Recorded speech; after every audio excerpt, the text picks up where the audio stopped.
లేదా పైరు దశ 45 రోజుల నుంచి 50 రోజులకి వచ్చినప్పుడు మనము గొర్రుతో మనం ఫర్టిలైజర్ ఇస్తాం. ఇచ్చిన తర్వాత నీళ్లు పెట్టి తడికెలు వేసి వేరుశనగ మీద పైరు మీద తడికెలు వేసి తొక్కండి. అప్పుడు గూడలు దిగుతూ ఉంటాయి. 45-50 రోజులు ఆ వయసు వచ్చేసరికి పైరుకి ఆ దశలో ఊడలు దిగుతూ ఉంటాయి కిందికి. ఆ ఊడలు దిగే టైంలో మనము తడికెలు వేసి నీరు పెట్టి తడికెలు వేసి తొక్కడం వలన ఏమవుతుందంటే కొమ్మలు ఇలా పంగ చీలిపోయి ఆ ఉన్న ఊడలు కూడా అలాగే భూమిలోకి చొచ్చుకొని పోతాయి.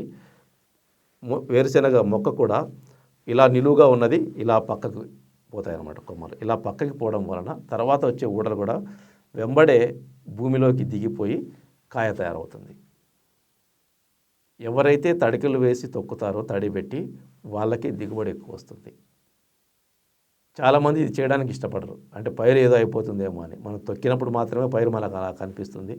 మొదటి 4-5 రోజులు పైరు ఏదో అయిపోయినట్లు అంత అనిపిస్తుంది. కానీ తర్వాత అది మళ్ళీ అలా పంగ చీలిపోయిన తర్వాత మళ్ళీ ఆకులు కొత్తగా రావడము, మళ్ళీ పైరు మళ్ళా యథావిధిగా వస్తుంది.